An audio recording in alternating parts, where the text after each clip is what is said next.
گویا ان کے لیے ناممکن تھا۔ جب اس نے بارٹ لاء کے لیے ملک سے باہر جانے کا فیصلہ کیا تو اس کی جدائی کو نہ برداشت کرنے کے باوجود اس کے پاپا نے خوشی خوشی اس کی بات مان لی تھی۔ ممی نے اگرچہ تھوڑی مخالفت کی مگر اس کی ضد کے آگے ان کی بھی ایک نہیں چلی تھی۔ وہ بیرسٹر بننا چاہتی تھی۔ پڑھائی میں وہ شروع سے ہی بہت اچھی تھی۔ بظاہر ایسی کوئی بھی وجہ نہیں تھی کہ وہ اپنا خواب پورا نہ کر پاتی۔ اس نے تو زریں کو بھی ساتھ لے جانے کے لیے پورا انتظام کر لیا تھا مگر زریں نے انکار کر دیا تھا۔ ایک تو اسے اپنے گھر کی ذمہ داریاں اٹھانی تھیں، دوسرے وہ پہلے ہی انیکا کی بہت احسان مند تھی۔ اسے اس کے پاپا کی سفارش پر ہی فوراً اتنی اچھی ملازمت مل گئی تھی مگر انیکا اس کی زندگی میں اس طرح شامل تھی کہ وہ سمجھ نہیں پا رہی تھی کہ اس کے جانے کے بعد وہ کیا کرے گی۔ تو دیکھنا زریں، میں بیرسٹر بن کر لوٹوں گی اور سب کی چھٹی کر دوں گی۔ ایئرپورٹ پر اس کی آنکھوں میں اترتے پانی کو دیکھ کر وہ اس کے گلے لگ گئی تھی۔ وہ تو ویسے بھی کر سکتی ہے۔ تو اتنی اداس مت ہو، میری ممی کا خیال رکھنا ہے تجھے۔ خود منہ بنا کر بیٹھے گی تو ان کا خیال کیسے رکھے گی تو؟ میں رکھوں گی، تجھے کچھ کہنے کی ضرورت نہیں ہے، زریں نے کہا۔ بس میں سوچ رہی تھی کہ تو 3 سال بعد آئے گی، میں تو اکیلی رہ جاؤں گی۔ ارے نہیں بیٹا، یہ ہر سال آئے گی، اس کی ممی مسکرائیں۔ ہمیں چین تھوڑی پڑے گا اس کے بغیر۔ سنا تم نے؟ اگلے سال اسی مہینے اسی دن کو ملاقات ہوگی۔ غمگین ہیروئن، وہ شوخی سے مسکرائی تھی اور پھر فضا میں گونجنے والے اعلانات کی آوازوں میں سب سے مل کر رخصت ہو گئی۔ مگر اسے اسی سال صرف 4 ماہ بعد واپس آنا پڑا تھا۔ اس کے ممی پاپا کی گاڑی کا ایکسیڈنٹ ہو گیا تھا۔ اس کے پاپا موقع پر ہی چل بسے تھے جبکہ ممی شدید زخمی حالت میں گویا اس کا انتظار کر رہی تھیں۔ اس کی آمد کے تیسرے روز وہ بھی شوہر سے جا ملی تھیں۔ انیکا کے لیے زندگی بے معنی ہو کر رہ گئی تھی۔ تب زریں نے ہی اسے سنبھالا تھا۔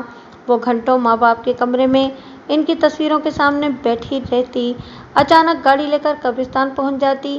کام، پڑھائی، دنیا، لوگ، وہ سب کچھ بھول گئی تھی۔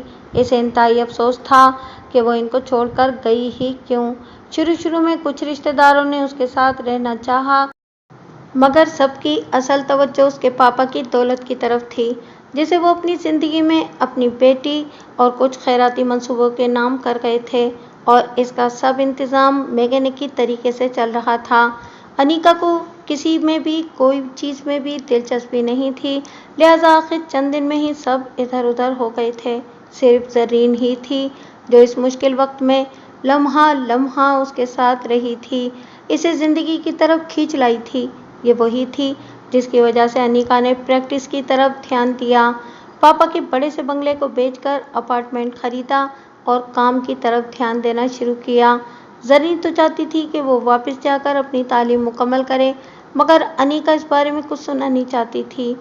وقت بہت بڑا مرہم ہے، گزرتے وقت نے اس کی تکلیف کو ختم تو نہیں کیا تھا مگر وہ جینے لگی تھی۔ کام اور مصروفیت اس کے لیے تریاک ثابت ہوئے تھے تو دوسری طرف مسلسل محنت نے بہت جلد اسے وکلا برادری میں ممتاز کر دیا تھا۔ مشہور تھا کہ انیکا کبھی کوئی کیس نہیں ہارتی، اس کی دوسری پہچان اس کی ایمانداری تھی۔ اس نے ثابت کیا تھا کہ اسے خریدا نہیں جا سکتا، وہ وہی کیس لیتی جو اس کے خیال میں ٹھیک ہوتے تھے۔ زریں، تم اسے فون کیوں نہیں کر لیتی؟ ہو سکتا ہے کہ کال بیل بند ہو یا خراب ہو، غالب زریں کی الجھن دیکھ کر بالآخر بولا۔ ہاں یہ ہو سکتا ہے، میں کرتی ہوں فون۔ زریں نے بیگ سے فون باہر نکالا، ابھی وہ نمبر ملا بھی نہیں پائی تھی کہ دروازہ کھل گیا۔ انیکا ان کے سامنے کھڑی تھی، اس کا چہرہ دھواں دھواں ہو رہا تھا، خوبصورت غلافی آنکھیں سرخ اور سوجی ہوئی تھیں جیسے وہ کافی دیر سے روتی رہی ہو۔ تم ٹھیک ہو انیکا؟ زریں اسے دیکھتے ہی اس کی طرف بڑھی۔ کب سے بیل بجا رہے تھے ہم، تم کہاں تھیں؟ پتہ نہیں، وہ عجیب سی بے بسی سے بولی۔ تم لوگ بیٹھو، میں منہ دھو کر آتی ہوں۔ وہ ان کے جواب کا انتظار کیے بغیر کمرے کی طرف بڑھ گئی۔ انیکا کی حالت ٹھیک نہیں ہے، غالب دروازہ بند کر کے صوفے پر بیٹھتے ہوئے بولا۔ کیسے ٹھیک ہوگی؟ پریشانی بھی تو دیکھو کتنی بڑی ہے، زریں دھیرے سے بولی۔ ہاں یہی تو میں کہہ رہا ہوں، اسے اکیلا نہیں رہنا چاہیے، تم اسے گھر کیوں نہیں لے چلتی؟ وہ تیار ہی نہیں ہے، تمہارے خیال میں نے کوشش نہیں کی ہوگی؟ زریں نے گھور کر غالب کو دیکھا۔ غالب اس کا صرف شوہر ہی نہیں تھا، اس کا بہترین دوست اور بقول خود اس کا بیچارہ عاشق بھی تھا۔ اس نے زرین کی ذمہ داریوں کی وجہ سے اس کی چھوٹی 3 بہنوں کی شادیوں تک اس کا انتظار کیا تھا۔ وہ تو اس کے چھوٹے بھائی کی ملازمت کے لیے بھی رکنے پر تیار ہو گیا تھا، مگر زرین کی امی اور خود بھائی نے بہن کو شادی کے لیے تیار کر لیا تھا۔ وہ دونوں ایک ہی فرم میں کام کرتے تھے۔ غالب انیکا اور خضر دونوں کو ہی بہت پسند تھا۔ ہنسنا، ہنسانا، خوش رہنا اور رکھنا اس کی سرشت میں شامل تھا۔ انیکا کو اس حالت میں دیکھ کر وہ بہت رنجیدہ تھا۔ میں نے پہلے ہی کہا تھا، یہ بھی کہ اگر وہ نہیں آتی تو میں یہاں رہ جاتی ہوں، مگر اس نے منع کر دیا۔ اسے لگتا ہے کہ میں اس کی وجہ سے پریشانی میں پڑ رہی ہوں۔ زرین بولی، میری سمجھ میں نہیں آ رہا کہ خضر آخر کہاں غائب ہو گیا ہے۔ وہ کبھی خود کہیں نہیں جا سکتا؟ غالب حتمی انداز میں بولا۔ مگر اس کا محکمہ تو یہی کہہ رہا ہے۔ زرین بولی، کوئی کچھ بھی کہے مگر یہ تو ماننے والی بات ہی نہیں۔ مجھے ڈر ہے کہ اس کے ساتھ کوئی حادثہ پیش نہ آ گیا ہو۔ مگر غالب، وہ کوئی عام آدمی تو ہے نہیں، ایک ذمہ دار پولیس افسر ہے۔ اتنی تفتیش ہوئی، 6 دن سے اسے تلاش کر رہے ہیں، کہیں کوئی حادثہ رپورٹ نہیں ہوا۔ میرے منہ میں خاک، کوئی لاش بھی نہیں ملی۔ اس کے فون ریکارڈ سے بھی یہ کچھ معلوم نہیں ہو رہا کہ سوائے اس کے اس آخری کال جو کہ کلفٹن سے کی تھی، اس کے بعد فون ریکارڈ ہی نہیں ہے۔ آخر سمجھا جائے تو کیا سمجھا جائے؟ پتہ نہیں، مگر کوئی بہت بڑی گڑبڑ ہے۔ غالب سر ہلا کر بولا، پھر انیکا کو آتے دیکھ کر خاموش ہو گیا۔ کوئی خبر آئی؟ اس کے بیٹھنے کے بعد زرین نے پوچھا۔ نہیں، وہ دھیرے سے بولی، میں نے آئی جی صاحب کو بھی فون کیا تھا، وہ کہتے ہیں کہ کہیں سے کوئی اطلاع نہیں ہے، جیسے ہی کوئی خبر ملی بتائیں گے۔ اور وہی تسلیاں۔ اس کی آنکھیں چھلک پڑیں۔ زرین نے آگے بڑھ کر اسے گلے لگا لیا۔ تمہیں ہمت کرنی ہوگی انیکا، تم کو نکلنا ہوگا۔ اگر تمہیں لگتا ہے کہ پولیس ٹھیک کام نہیں کر رہی تو آگے بڑھو، سب کچھ دیکھو، انہیں مجبور کرو کہ وہ خضر کو ڈھونڈیں۔ گھر میں بند ہونے سے کیا ہوگا آخر؟ تم ٹھیک کہہ رہی ہو۔ آج آئی جی سے بات کے بعد میں نے بھی یہی فیصلہ کیا ہے۔ میں کل اسٹیشن جاؤں گی، خضر کے ساتھیوں سے ملوں گی۔ وہ حوصلے سے کہے جا رہی تھی۔ گریٹ، اب کی نا تم نے ایک سچے پولیس افسر کی بیوی والی بات۔ اگر کام کے لیے طاقت کی ضرورت ہوتی ہے تو میں شرطیہ کہہ سکتی ہوں کہ تم نے صبح سے کچھ کھایا نہیں، لہٰذا سب سے پہلے ہم کھانا کھائیں گے جو میں ساتھ لے کر آئی ہوں۔ زرین مسکرا کر بولی۔ وہ دونوں کافی دیر وہاں رکے رہے تھے۔ کھانے کے بعد واپسی پر انہوں نے انیکا سے ساتھ چلنے کے لیے خاصا اصرار بھی کیا، مگر اس کے انکار پر بادل ناخواستہ گھر کے لیے نکلے تھے۔ ذرا بھی پریشانی ہو تو مجھے کال کرنا، میں 5 منٹ میں پہنچ جاؤں گی۔ زرین جاتے جاتے 3-4 بار یہ بات دہرا کر گئی تھی۔ ان کے جانے کے بعد انیکا اسٹڈی میں گھس گئی۔ زرین کی بات اس کے دل کو لگی تھی۔ وہ اپنے خضر کی تلاش کے لیے صرف دوسروں پر انحصار نہیں کر سکتی تھی۔ وہ کاغذ اور پین لے کر بیٹھ گئی۔ شروعات کہاں سے ہو سکتی تھی؟ اس نے سوچا۔ خضر اس صبح بالکل مطمئن تھا، کوئی ٹینشن یا پریشانی اگر تھی بھی تو ایسی نہیں تھی جو اس پر طاری ہو سکتی۔ وہ شام کا پروگرام بنا کر گھر سے نکلا تھا، یعنی اسے یقین تھا کہ وہ 7 بجے تک گھر پہنچ جائے گا۔ پھر ایسا کیا ہوا کہ وہ واپس ہی نہیں آ سکا؟ اس کی گاڑی سی ویو سے ملی تھی۔ وہ وہاں کیا کرنے گیا تھا؟ اس نے انیکا کو 3 بجے کے قریب کال کی تھی اور پوچھنے پر صرف یہ بتایا تھا کہ وہ کام پر ہے اور دفتر سے باہر ہے۔ اس وقت وہ خود بھی قدرے مصروف تھی، اس لیے زیادہ تفصیل میں نہیں جا سکی۔ 6:30 بجے کے قریب اس نے خضر کو پھر فون کیا تو اس کا فون انریچیبل آ رہا تھا۔ فون ریکارڈر سے معلوم ہوا تھا کہ وہ اس کے فون سے کی جانے والی آخری کال تھی۔ اس رات سے ہی اس کا فون مانیٹر کیا جا رہا تھا۔ جب بھی، جہاں بھی وہ سم اور فون آن ہوتا، خبر ملنا ممکن ہو سکتا تھا۔ وہ ایک پولیس افسر تھا، اور افسر بھی وہ جس کی پہچان اس کی ایمانداری اور فرض شناسی تھی، جس کی وجہ سے وہ محکمے میں موجود لوگوں کا دشمن بن چکا تھا۔ باقیوں میں سے بھی اکثر ایسے تھے جو اس کی موجودگی کو اپنے لیے پریشانی کا باعث سمجھتے تھے، مگر ان میں سے کوئی بھی اس حد تک نہیں جا سکتا تھا۔ پھر کیا ہوا ہوگا؟ محکمہ خضر کی گمشدگی کے حوالے سے قتل، اغوا، حادثہ، روپوشی، حتیٰ کہ خودکشی کے آپشن تک پر کام کر رہا تھا، مگر تفتیش کی گاڑی کسی بھی سمت میں چلتی اور چند قدم آگے جا کر رک جاتی تھی۔ اگر اسے قتل کیا گیا ہوتا تو اتنے دنوں میں کہیں نہ کہیں سے اس کی لاش مل گئی ہوتی۔ اگر اسے اغوا کیا گیا تھا تو اغوا کنندگان کی طرف سے کوئی مطالبہ، کوئی سوال، کچھ تو سامنے آتا۔ روپوشی یا خودکشی نہ اس کا مزاج تھے اور نہ ہی اس کی کوئی وجہ موجود تھی، تو پھر وہ آخر گیا کہاں؟ سوچ کا سفر پھر اسی سوال پر آ کر رک گیا تھا۔ اس نے دونوں ہاتھوں سے سر تھام لیا۔ خضر، خضر کہاں ہو تم؟ اس نے سامنے شیلف پر رکھی اپنی اور خضر کی تصویر کو دیکھتے ہوئے کہا۔ خضر سے اس کی پہلی ملاقات نہایت ڈرامائی انداز میں ہوئی تھی۔ وہ اپنے دفتر میں بیٹھی تھی کہ اچانک کمرے کا دروازہ کھلا اور کوئی اندر داخل ہوا۔ آپ خود کو سمجھتی کیا ہیں؟ آنے والا عین اس کے سامنے آ کر برائے جمان ہو گیا تھا۔ ابھی وہ اس کے اس طرح بغیر اجازت نازل ہونے پر ہی کم حیرت زدہ سی تھی کہ اس سوال نے اس کا دماغ گھما دیا۔ کیا مطلب ہے آپ کا؟ آپ ہیں کون؟ اور اس طرح بغیر اجازت میرے کمرے میں آئے کیسے؟ وہ غصے سے بولی۔ اوہ ہاں، میرا نام خضر ابراہیم ہے، ڈی ایس پی خضر ابراہیم۔ شاید آپ نے میرا نام سن رکھا ہو، اور جہاں تک بغیر اجازت اندر آنے کا سوال ہے تو کمرے کے باہر آپ کے بیرونی آفس میں کوئی تھا بھی نہیں جس سے اجازت لی جا سکتی، اور یہ ایک بہت بڑی غلطی ہے۔ جس طرح میں اندر آ گیا کوئی بھی آ سکتا تھا۔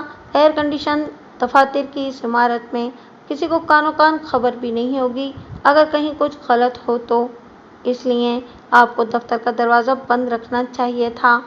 شاہجہاں باہر نہیں ہے؟ انیکا گڑبڑائی۔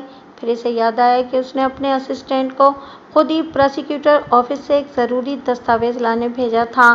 آج اس کی کوئی اپائنٹمنٹ نہیں تھی، اس لیے وہ سکون سے بیٹھی کیس کی تیاری کر رہی تھی جس میں اسے شاہجہاں کی مدد درکار نہیں تھی۔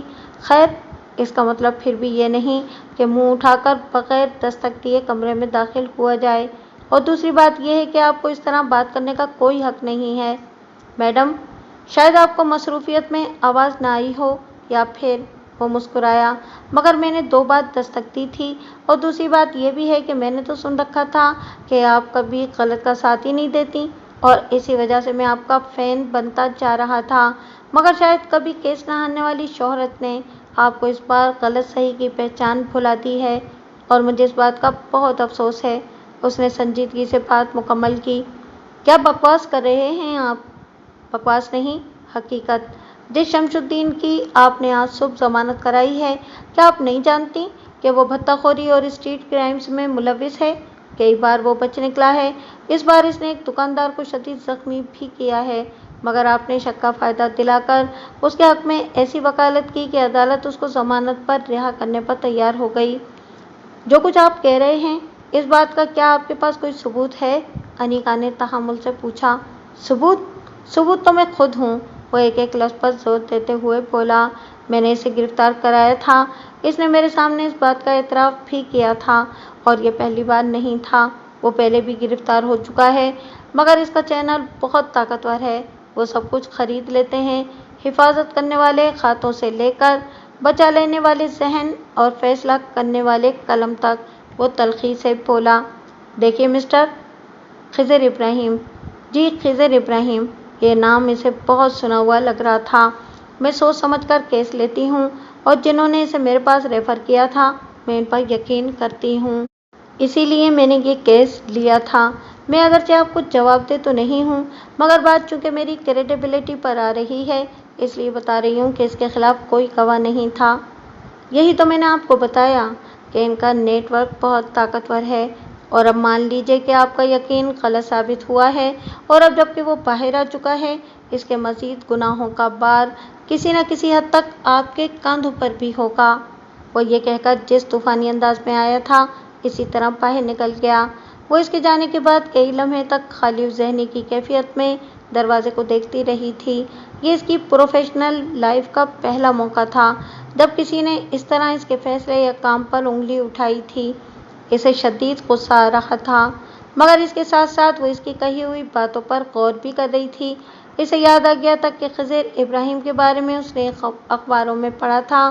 وہ ایک سخت اور ایماندار افسر کی شہرت رکھتا تھا اور اس وجہ سے وہ مسلسل تبادلوں اور پریشانیوں کا شکار بھی رہتا تھا۔ اگلے 2 دن انیکا نے شمس الدین کے بارے میں معلومات اکٹھی کروانے میں گزارے تھے اور جب نتائج اس کے سامنے آئے تو وہ سر پکڑ کر رہ گئی تھی۔ اس سے واقعی غلطی ہوئی تھی۔ اسے شدید حیرت تھی کہ اسے پہلے یہ سب کچھ نظر کیوں نہیں آیا۔ جھوٹ کو اس طرح سجا کر پیش کیا گیا تھا کہ وہ سچ بن گیا تھا۔ وہ رات بھر سوچتی رہی۔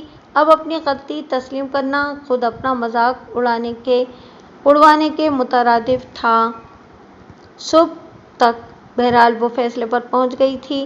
اس نے صبح عدالت پہنچ کر درخواست جمع کرا دی تھی۔ اب وہ شمس الدین کی وکیل نہیں تھی اور وہ اس کی اگلی پیشی میں اس کے خلاف گواہی دینے والی تھی۔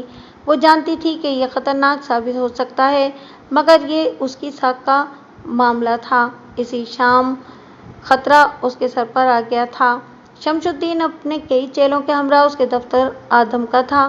وہ اسے اس قدر جلد اطلاع مل جانے پر حیران رہ گئی تھی۔ کیوں میڈم، سچ کا بخار چڑھ گیا تم کو؟ کیس کے دوران میں منمنانے والے شمس الدین اپنے اصلی روپ میں سامنے آ گیا تھا۔ شمس الدین، میں تمہیں مطلع کرتی ہوں کہ تم نے اس طرح میرے دفتر میں گھس کر قانون شکنی کی ہے۔ اس کے لیے میں تم کو گرفتار بھی کروا سکتی ہوں، اس لیے بہتر یہ ہے کہ فوراً یہاں سے نکل جاؤ۔ اوہو، میں تو ڈر گیا۔ دیکھ رفیقے، میں تو کانپ بھی رہا ہوں۔ میڈم، ہم یہاں تمہاری دھمکیاں سننے نہیں آئے، یہ تمہارا کام ہے بھی نہیں۔ دھمکیاں ہم دیتے ہیں اور پھر انہیں سچ بنانے کی طاقت بھی رکھتے ہیں۔ ہم تمہیں سمجھانے آئے ہیں۔ وہ یکلخت لہجہ بدل کر بولا تھا۔ کیا بہتر نہیں ہے کہ تم میڈم سے پہلے مجھے بھی کچھ سمجھا دو؟ اس آواز پر انیکا سمیت سب نے پلٹ کر دروازے کی طرف دیکھا تھا جہاں خضر کھڑا تھا۔ اس کا چہرہ بے حد سنجیدہ تھا۔ شمس الدین واضح طور پر اس کی وہاں موجودگی سے خائف نظر آ رہا تھا۔ یہ میری وکیل ہیں، میں ان سے کیس کی بات کرنے آیا ہوں۔ ڈی ایس پی صاحب، اور کوئی مسئلہ نہیں ہے؟ یہ بات ان سے ہی پوچھ لیتے ہیں۔ کیوں میڈم؟ خضر انیکا کی طرف مڑا۔ میں اب اس کی وکیل نہیں ہوں، وہ صاف لہجے میں بولی۔ میں جانتا ہوں اور مانتا ہوں کہ آپ غلط کا ساتھ نہیں دیتی۔ اس نے آخری جملہ قدرے دھیرے سے کہا اور پھر شمس الدین کی جانب مڑا۔ ہو گئی تسلی؟ اب اتنا قانون تو تم بھی جانتے ہی ہو کہ ایک محترم وکیل کے دفتر میں گھسنے اور اسے دھمکیاں دینے کی سزا کیا ہو سکتی ہے۔ چلو بھائی اندر آؤ اور شمس الدین اینڈ کمپنی کو ساتھ لے جاؤ۔ اس کی آواز پر دیکھتے ہی دیکھتے چھوٹا سا کمرہ 7-8 پولیس افسران سے بھر گیا اور وہ انہیں ہتھکڑیاں لگا کر ساتھ لے گئے۔ آپ اچانک کہاں سے آ گئے؟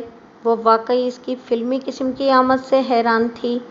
اچانک نہیں، مجھے صبح ہی سے معلوم ہو گیا تھا کہ آپ نے اس کی وکالت چھوڑ دی ہے اور مجھے اندازہ تھا کہ یہ خاموش نہیں بیٹھے گا، اس لیے میری نظریں آپ پر ہی تھیں۔ آپ نے آج پھر سیکورٹی کا کوئی انتظام نہیں کیا؟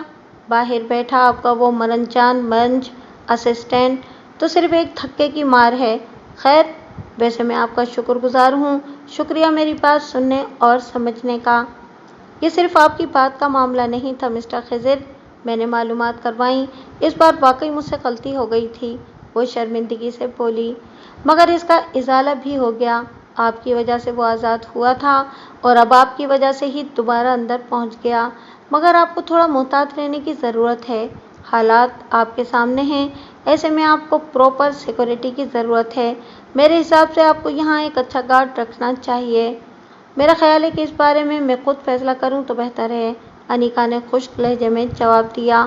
بالکل بالکل، فیصلہ خود آپ ہی کریں، مگر مشورہ ہمیشہ متعلقہ شعبے کے ماہرین سے لینا چاہیے، جیسے کہ عدالتی معاملات آپ بہتر سمجھتی ہیں۔ کسی حد تک، وہ مسکرایا۔ اسی طرح میں اس معاملے میں تو رائے دے سکتا ہوں۔ انیکا کی تمام تر خشک مزاجی اور بیزاری کے اظہار کے باوجود وہ اس شام اس کی گاڑی کے پیچھے اپنی گاڑی میں سے گھر تک پہنچا کر گیا تھا، اور پھر وہ کیسے اس کی زندگی کا سب سے اہم حصہ بن گیا یہ خود انیکا بھی نہیں سمجھ پائی۔ زریں اور غالب کو بھی وہ بہت پسند آیا تھا۔ بہت اسمارٹ ہے باتوں میں بھی اور دیکھنے میں بھی، جیمز بانڈ جیسی شخصیت ہے اس کی، تم دونوں کی جوڑی بہت اچھی لگے گی۔